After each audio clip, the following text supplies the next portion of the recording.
여러분, 내가 나 자신을 잘 안다라고 생각하시면 안 됩니다. 나를 제일 모르는 자가 누구예요? 나. 그래서 나도 모르게 내 마음 나도 잘 모르겠어요. 이런 말을 자주 하는 거예요. 나는 나를 몰라도 하나님은 나를 잘 아시는 줄로 믿습니다. 왜 그럴까요? 나를 만드시니까? 나를 지으시니까? 하나님이시기 때문에 그런 거예요. 내 마음의 두루 모든 것들을 다 감찰하고 계시고 정말로 나도 모르는 그 무엇 한 가지라도 하나님께서 다 아시기 때문에 그런 것입니다. 우리가 송구영신 예배 때 세 사람의 시선이 달라지는 것을 우리가 목격할 수 있었습니다. 여러분, 그 세 사람이 누구였습니까? 안드레, 베드로, 그리고 나다나엘이라는 사람, 이 세 사람에 대해서 우리가 생각을 해본 거예요. 여러분, 먼저 안드레를 한번 보십시오. 처음에는 예수님에 대해서 랍비어라고 호칭을 했다가 예수님을 만나고 난 다음에 메시아다. 그의 시각이 완전히 달라졌어요. 베드로는 어땠습니까? 예수님께서 아저씨 그의 이름까지도 다 바꿔주셨는데 예수님에 대해서 그다지 그렇게 특별한 것도 없네 라고 생각하면서 무시했단 말이에요.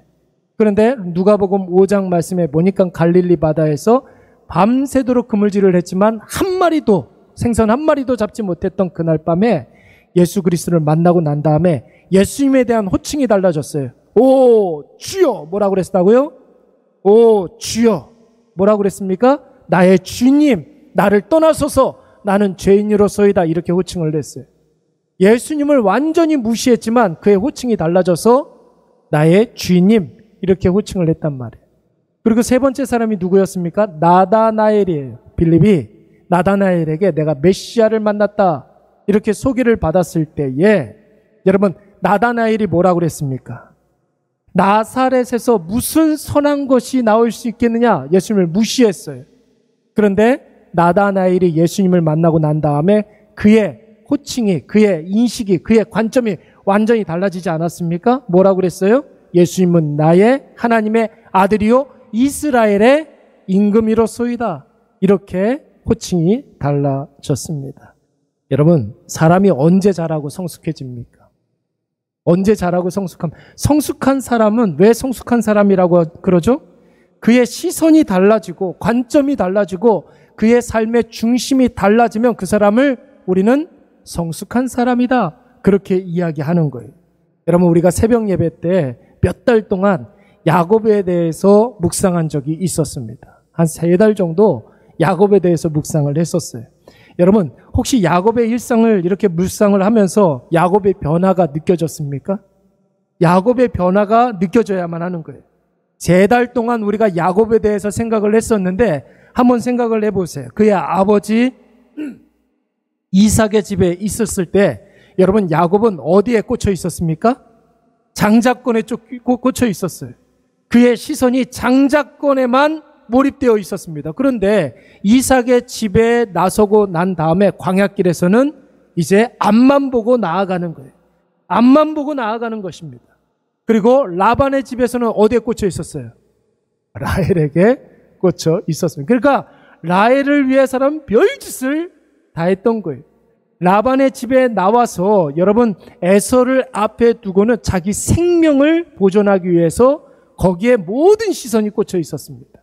세겜에서는요, 자기 아들들 살리기 위해서 자기 자식들에게 그의 모든 시선이 고정되어 있었습니다. 드디어 베델로 돌아와서 하나님의 인도하심을 받아서 베델로 돌아왔을 때 드디어 야곱의 시선은 하나님의 약속, 거기에 고정되게 됩니다. 그러니까 여러분, 헤브론에 가서 요셉이 꿈을 꾸었을 때 그 꿈 이야기를 듣고 마음에 새겼더라고 그랬어요. 주의 깊게 들었다라고 그랬어요.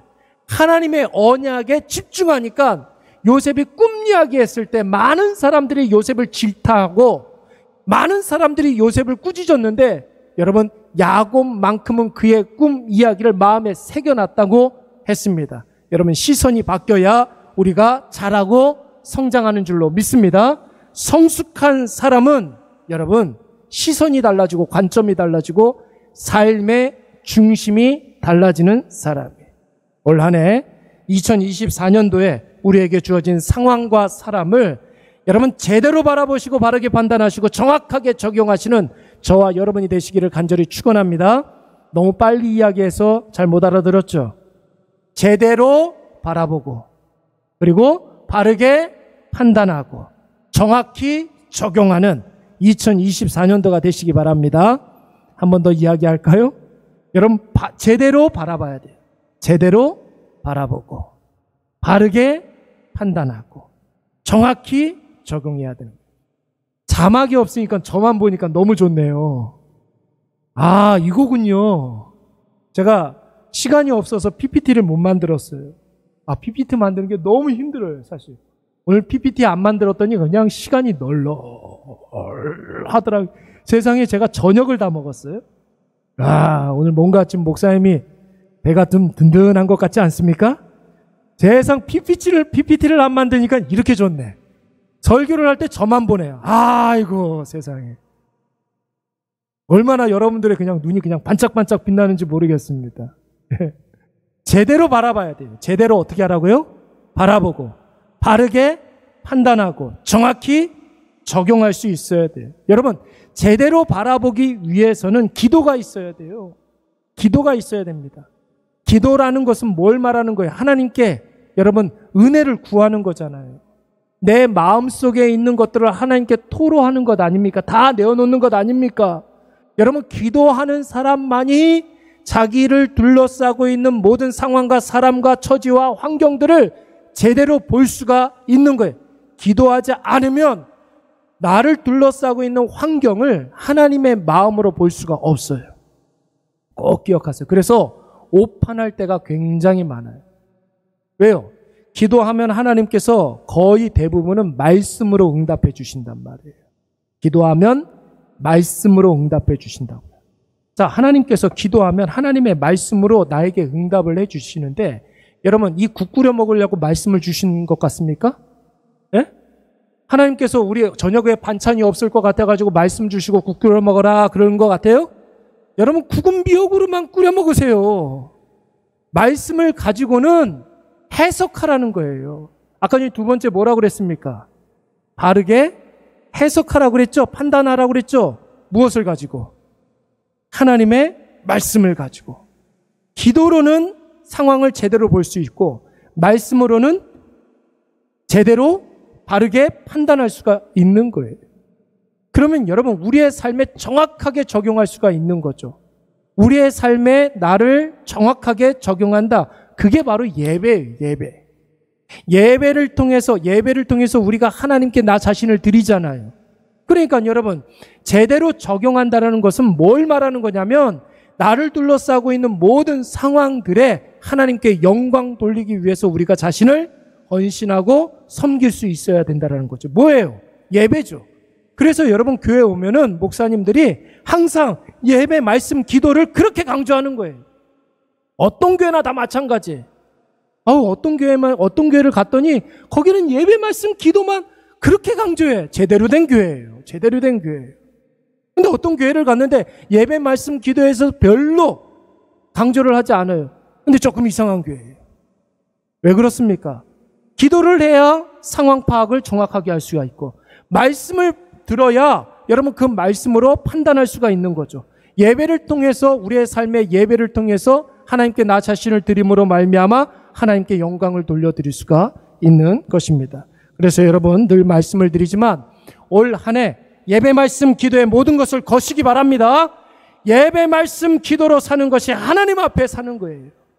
하나님 앞에 살아가는 사람들은 하나님께서 이보다 더 큰 일을 보여주실 줄로 믿습니다. 그래서 여러분, 올해 표어가 뭐라고요? 이보다 더 큰 일을 보리라. 하나님께서 이보다 더 큰 일을 보여주시는데 어떤 사람들에게? 하나님 앞에 살아가는 사람들에게. 하나님 앞에 살아가는 것은 뭘 말하는 것입니까? 예배, 말씀, 기도로 살아가는 사람이 바로 하나님 앞에 살아가는 사람들이고, 그 사람들에게 이전에 받았던 은혜보다 더한 은혜, 이전에 누렸던 영광보다 더 큰 영광, 이전에 우리가 경험했던 역사보다 더 큰 역사를 경험하게 해 주실 줄로 믿습니다. 여러분, 신년 집회 오늘부터 시작해서 금요일까지 3일 동안 저녁 8시 30분, 몇 시라고요? 저녁 8시 30분에 3일 동안 진행이 됩니다. 날이면 날마다 오는 신년 집회가 아니에요. 해마다 한 번씩밖에 안 와요.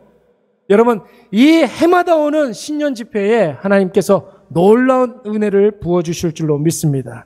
그래서 여러분, 오늘 특별히 우리가 송구영신 예배 때부터 묵상했던 요한복음 1장 43절부터 50절까지의 말씀을 3일 동안 내내 살펴볼 거예요. 여러분, 이 말씀을 통해서 나다나엘이 봤던 더 큰 일을 우리도 보게 될 줄로 믿습니다. 자, 예수님의 12제자들 한번 볼까요? 예수님의 12제자들 누구 있었습니까? 예수님의 12제자는 몇 명이었을까요? 어떻게 알았어요? 예수님의 12제자는 12명이었어요. 이름은 다 아십니까? 베안야요 빌바 도마야다시가 아십니까? 무슨 소리를 하는 건지. 베드로, 안, 드레, 베안야, 고보, 그리고 베안야요, 요한, 빌립, 바는 누굴까요? 바돌로메가 누굽니까? 바로 오늘 본문에 나와 있는 나다나엘이 전의 이름이 바돌로메예요. 바돌로메가 누구라고요? 나다나엘이에요. 바돌로메는 무슨 뜻일까요? 바돌로메. 바는 누구누구의 아들이라고 그랬어요. 돌로메의 아들이 바돌로메예요. 바디메오는요? 디메오의 아들이 바디메오예요. 바예수는요? 예수의 아들이 바예수예요. 예, 그 사도행전에 보면은 바예수라는 사람이 나오고 있기 때문에 바자로 시작하는 것도 뭐 있습니까? 바나바는 여러분 그 유대식 이름이 아니라 헬라식 이름이라 그건 별명이에요. 바나바의 원래 이름이 요셉이라고 그랬습니다. 아, 그렇군요. 아, 그렇습니다. 근데 이 바돌로메의 변화된 이름이 바로 나다나엘이었습니다. 나다나엘은 공간복음서에서는 바돌로메로 소개되는 사람이에요. 바돌로메는 항상 빌립과 짝을 이뤄서 성경에 나오고 있습니다. 바돌로메의 짝은 누구라고요? 빌립이에요, 빌립. 여러분, 그래서 성경에 이렇게 등장하는 예수님의 제자들 이렇게 보면 짝이 다 있어요. 그렇잖아요. 베드로의 짝은 누굽니까? 안드레 형제잖아요. 그리고 요한의 형제는 누구예요? 야고보잖아요. 마찬가지로 바돌로메하고 굉장히 절친했던 사람이 빌립이었습니다. 그러니까 빌립이 나오면 바돌로메가 나오고 바돌로메가 나오면 빌립이 나오는 거예요. 아마도 바돌로메가 원래 이름이었던 것 같고 요한복음은 복음서에서 가장 늦게 쓰여진 성경이거든요. 그러니까 예수님이 이 바돌로메의 이름을 아마도 베드로의 이름을 바꿔준 것처럼 이 바돌로메의 이름도 바꿔주신 것 같습니다. 그러니까 여러분, 이름이 바뀌었다는 것은 뭘 의미하는 겁니까? 삶의 목적이 바뀌고 방향이 바뀌었다는 것 아닙니까? 그렇죠? 그리고 삶의 자세와 태도가 달라졌다는 거예요. 또한 그 삶을 살아가는 방식도 달라졌다는 것을 의미하는 것입니다. 성경에 그래서 이름이 바뀌었다 그러면 주목해서 우리가 바라봐야 되는 거예요. 그래서 여러분, 그렇다고 해서 우리가 다 이름을 바꿀 필요는 없습니다. 예, 3원이 4원이 되고 9원이 되어서는 안 되는 거겠죠. 웃긴 얘기 하는 것 같으면 그냥 웃으세요. 그냥 괜찮아요. 네. 제가 좀 이제는 새해부터는 여러분들하고 눈을 이렇게 좀 마주치면서 좀 이렇게 커뮤니케이션을 좀 하면서 설교를 하려고 그래요. 너무 반응이 없어가지고 제가 그래요. 반응이 없어서 제가 가끔 가다가 뻘쭘할 때가 있어요. 뻘쭘하면은 등줄기에서 땀이 이렇게 흘러내리고 그래가지고 내가 뭘 잘못한 것도 아닌데 인상 쓰고 저만 이렇게 바라보고 그러는 것 같아가지고 여러분, 그렇습니다. 그래서 여러분, 우리가 다 이름을 바꿀 필요는 없지만 우리가 예수 그리스도를 믿어서 삶의 목적과 방향이 바뀐 줄로 믿습니다. 아멘. 우리의 삶의 태도와 자세가 달라져야 되는 줄로 믿습니다. 우리의 삶의 방식이 달라져야 될 줄로 믿습니다. 이것을 제가 어떻게 늘 이야기를 하냐면 우리의 소속이 달라지고 신분이 달라지고 그리고 우리의 뭐가 바뀌어졌다고 그랬습니다. 존재가 달라졌다고 그랬어요. 존재가 달라지고 소속이 달라지고 신분이 달라졌다고 말씀을 드렸습니다. 자, 나다나엘이라는 이름의 뜻은 바로 은혜라는 뜻이 있습니다. 은혜, 하나님의 선물이라는 뜻도 있어요. 여러분, 하나님의 선물이 은혜잖아요. 값없이 주는 걸.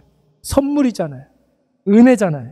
그래서 우리가 구원에 이르게 하는 하나님의 선물을 뭐라고 그래요? 은혜라고 이야기하지 않습니까? 에베소서 2장 8절 자동으로 나와야 되지 않습니까? 너희는 그 은혜에 의하여 믿음으로 말미암아 구원을 받았으니 이것이 너희에게서 난 것이 아니요 하나님의 선물이라. 하나님의 선물이라. 무엇이요? 구원이. 나중에 여러분, 이 나다나엘은 인도와 아라비아에 이렇게 나가서 선교를 하고 순교를 했는데 당연히 순교를 했겠죠. 예수님의 12제자 중에 딱 한 사람만 빼놓고는 다 순교했잖아요. 이 돌로메의 아들 나다나엘은 어떻게 죽었냐면 아라비아에서 껍데기가 벗겨져서 순교당했어요. 네. 얼마나 고통스러웠겠습니까? 그런데 복음을 위해서 영광스럽게 순교한 줄로 믿습니다. 근데 이런 나다나엘이 처음에 예수님을 어떻게 알았겠습니까? 예수님이 갈릴리로 가시다가 빌립에게 먼저 찾아가가지고 너는 나를 따르라 이렇게 말씀하셨어요. 빌립이 예수님하고 교제를 나누고 난 다음에 빌립의 절친이 누구라고 그랬습니까? 나다나엘이라고 그랬죠. 제일 먼저 나다나엘에게 가가지고 와 뭐라 했단 말이에요. 그랬더니 여러분, 이 나다나엘이 처음에 반응이 무엇이었습니까? 예수님에 대한 이야기를 듣고 나서 예수님이 누구라고 물어봤어요. 나사렛 예수 그리스도야 이렇게 이야기를 했어요. 나사렛 출신의 예수야 이렇게 이야기를 했어요. 그랬더니 뭐라고 그랬습니까? 아니 친구야, 너 한번 가만히 생각을 해봐. 어떻게 나사렛에서 선한 것이 나올 수 있겠느냐 이렇게 이야기를 한 거예요. 여러분, 예수님에 대한 뭔가 어떤 기대감이 있었다 없었다? 없었다라는 거예요. 그래서 나사렛에서 무슨 선한 것이 있겠느냐 이렇게 이야기했던 것입니다. 나다나엘이 예수님에 대해서 정확하게 파악하지 못한 거예요. 그러나 여러분, 우리 예수님께서는 나다나엘을 정확하게 본 줄로 믿습니다. 나다나엘은 예수님을 정확하게 못 봤지만 예수님은 나다나엘의 정확하게 모든 것을 다 알고 계셨다라는 거예요. 여러분들 성경책의 47절 말씀 한번 보세요. 예수님께서 나다나엘에게 뭐라고 말씀하셨습니까? 보라, 이는 뭐라고 그랬어요? 참으로 이스라엘 사람이라 그 속에 무엇이 없다? 간사한 것이 없다. 그렇게 이야기했어요. 언제? 지금 이 사람의 상태가, 현재 이 사람의 상태가 그 마음에 간사한 것이 없다 이렇게 이야기를 했어요. 지금 그 사람의 마음속에 무엇이 있는지를 예수님께서 꿰뚫어 보신 줄로 믿습니다. 그런데 여러분, 지금 이 순간만 알았던 것이 아니에요. 여러분 48절 말씀해 보세요. 빌립에게 뭐라고 또 예수님께서 말씀하셨습니까? 빌립이 너를 부르기 전에 나다나엘에게 네가 무화과 나무 아래에 있을 때 내가 보았노라 그랬어요. 시점이 언제예요? 과거잖아요.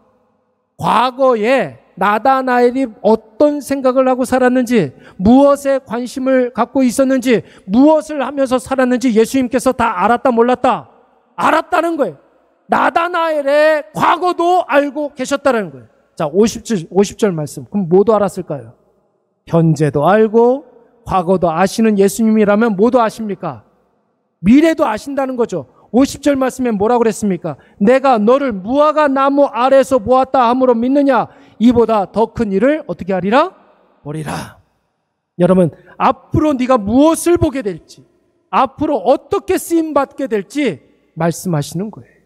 사랑하는 여러분, 우리 예수님, 과거에 우리가 무엇을 했는지, 어떤 힘듦이 있는지, 어떤 간절함이 있는지 다 아시는 분이신 줄로 믿습니다.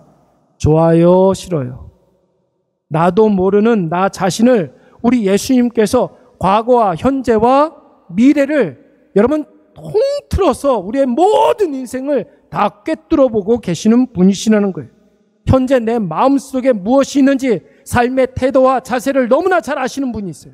그리고 우리가 앞으로 만나게 될 날들 속에 하나님은 우리에게 어떤 일들을 보게 될지, 어떻게 쓰임받게 될지 너무나 잘 아시는 분이라는 거예요. 그러므로 이제 우리가 새로운 한 해를 시작하게 되는데 올 한 해 어떨지, 어떤 일들이 있을지 궁금하지 않습니까? 궁금해요? 궁금하십니까?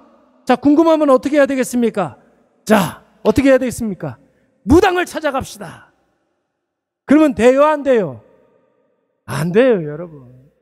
나보다 나를 더 잘 아시는 예수님이 있어요. 자, 그러니까 우리 어떻게 해야 되겠습니까? 대학로 가가지고 타로점을 보면 되겠습니까? 집에 이렇게 나 혼자만 보려고 꽁셔 넣는 토정비결책 이렇게 봐야 되겠습니까? 아니죠. 누구한테 가야 돼요? 대답이 안 나오면 어떻게 해요? 누구한테 가야 돼요? 예수 그리스도께 가야 되는 거예요. 왜요? 나를 나보다 더 잘 아시는 분이시기 때문에. 과거도 아시고 지금도 아시고 미래도 아시는 분이기 때문에 예수 그리스도께 집중하는 거예요. 예수님이 우리의 모든 것을 다 아시니까. 그러니까 예수님께 집중하면 예수님이 우리의 삶을 선명하게 보여주시는 거죠. 무엇을 해야 될지, 어떻게 해야 될지. 예수님이 가르쳐 주시고 보여주실 줄로 믿습니다. 그런데 여러분, 여기서 우리가 한 가지 주목해야 될 것은 우리가 기대하는 답과 예수님이 우리에게 보여주시는 답은 증명 방식이 조금 다르다는 거예요. 우리는 뭔가 지금 당장 해결되기를 원하는데 예수님께서는 과정을 우리에게 보여주세요. 이렇게 과정을 보여주세요. 다시 말해서 우리는 지금 당장 보여주기를 원하고 없던 것이 있어지는 것을 원하고 갑자기 상황이 확 바뀌는 것을 원하는데 예수님은 과정에 더 많은 비중을 두신다는 거예요. 어떤 과정? 먼저 우리에게 말씀을 주시고. 뭘 주신다고요? 아까 전에 제가 그랬잖아요. 기도하면 뭘 주신다고 그랬어요? 말씀을 주신다고 그랬죠. 말씀을 주시고 우리의 삶 속에, 여기서부터가 중요해요. 잘 들으세요. 말씀을 먼저 주시고 그 말씀이 어떻게 이루어지는지를 우리의 삶 속에서 보여주시는 거예요. 할렐루야. 여러분, 이것을 목격하셨습니까? 말씀이 어떻게 역사하고 어떻게 이루어지는지를 자기의 삶 속에서 목격하신 분들이 있습니까? 여러분, 그 과정을 보여주시는 거예요. 그 과정을 보여주시면서 말씀이 능력이 있다라는 것을 우리에게 입증해 놓으시고, 또 말씀으로 오신 분이 누구예요? 예수 그리스도시잖아요. 예수 그리스도께서 오늘 우리와 함께 하신다는 사실을 우리에게 증명해 주시는 줄로 믿습니다. 여러분, 이 과정에서 우리가 뭐가 있어야 될까요? 순종이 있어야 돼요. 말씀이 능력 있게 역사하면 그 말씀에 순종하는 일들이 있어야 한다는 거죠. 자, 보세요. 아브라함에게 하나님께서 말씀으로 먼저 약속해 주셨어요. 아들 줄 것이라고. 아들 줄 것이. 아브라함이 그것을 자기가 믿었단 말이에요. 믿음으로 여겨서 그것을 의로 여겼다고 그래요. 그래서 하나님께서 말씀하신 대로 누구를 줬어요? 이삭을 줬잖아요. 말씀이 이루어지는 과정을 보여주면서 하나님의 살아계심을 입증해 내신 거예요. 여러분, 이삭에게도 가나안 땅을 주신다고 약속을 하셨어요. 그래서 여러분, 이삭을 가만히 한번 생각을 해보세요. 이삭이 뭘 했는지. 성경책 이렇게 보면 이삭이 한 일이 별로 없어요. 근데 한 일 딱 한 가지가 있어요. 여기저기 옮겨 다니면서 우물만 팠어요. 근데 여러분, 놀라운 것은 무엇이냐면 나중에 인생을 뒤돌아봤을 때 자기가 팠던 그 우물이 다 자기 땅이 돼버려요. 할렐루야. 말씀이 이루어지는 과정을 보여주시는 거예요. 야곱도 이삭의 집을 나갈 때 베델에서 이 땅으로 돌아올 것이다 하나님께서 약속하셨단 말이에요. 가나안 땅으로, 베델 땅으로 돌아올 것이다 약속하셨단 말이에요. 그로부터 20년이 넘어서 다시 세겜으로, 베델로, 그리고 헤브론으로 돌아오잖아요. 다시 돌아오는 과정을 하나님께서 야곱에게 보여주시는 것이에요. 그러므로 사랑하는 여러분, 이 시간 꼭 기억하시기 바랍니다. 올 한 해 우리의 삶이 하나님 존재를 증명하는 증거물이 되기 위해서는 나보다 나를 더 잘 아시는 하나님께 집중하시기 바랍니다. 그러면 하나님께서 우리의 귀에 말씀이 들리게 해 주시고, 먼저 복된 귀를 주신다고 그랬죠? 복된 귀는 뭐라고 그랬어요? 복된 귀, 귀가 크면은 여러분 복된 귀입니까? 예? 그럼 원숭이들은 다 복된 귀를 가졌게요? 원숭이들은 귀가 크잖아요. 예? 말씀이 들리는 귀가 가장 복된 귀인 줄로 믿습니다. 그러면 여러분, 우리의 눈을 복되게 해주시는 거예요. 그 말씀이 어떻게 역사하는지, 어떻게 이루어지는지를 우리의 두 눈으로 목도하게 해주시는 거예요. 복된 귀, 복된 눈. 여러분, 2024년도에 복된 귀를 주시옵소서, 복된 눈을 주시옵소서 기도해야 될 줄로 믿습니다. 복된 귀 말고 못된 귀가 있어요? 귀 막고 사는 사람들이 있어요? 눈 가리고 사는 사람들이 있어요. 못된 귀, 못된 눈이에요. 네. 복된 귀와 복된 눈을 소유하시기 바랍니다. 그러면서 우리가 한 해만큼 자라게 되는 거예요. 정리하도록 하겠습니다. 올 한 해 우리가 성장해야 되지 않겠습니까? 그렇죠? 우리가 뭐가 됐든 나아져야 돼요. 성장이라는 것은 많아지고 커지는 것이 아니라 시각이 달라지는 것이라고 그랬어요. 하나님, 예수님을 바라보는 시각이 달라져야 되고, 세상을 바라보는 시각이 달라져야 되고, 나 자신을 보는 눈을 달라져야 될 줄로 믿습니다. 그러기 위해서는 우리가 예수님께 집중해야 되겠죠. 나보다 나를 더 잘 아시는 예수님이니까, 그러니까 예수님께 우리가 집중하면 예수님이 우리에게 먼저 말씀을 주시고, 말씀이 실현되는 것을 보게 해 주시고, 우리가 순종함으로 말미암아 그 말씀이 우리의 삶을 더욱더 풍요롭게 하고 우리를 잘하고 성숙하게 해 주실 줄로 믿습니다. 오늘 이것을 꼭 기억하셔서 여러분, 올 한 해 살아가는 어간, 여러분, 나의 모든 것을 다 아시는 예수 그리스도의 이름으로 승리하시고 그 승리에 하나님께 영광 돌려드리시는 저와 여러분이 되시기를 바랍니다. 우리 찬양 한 곡 부르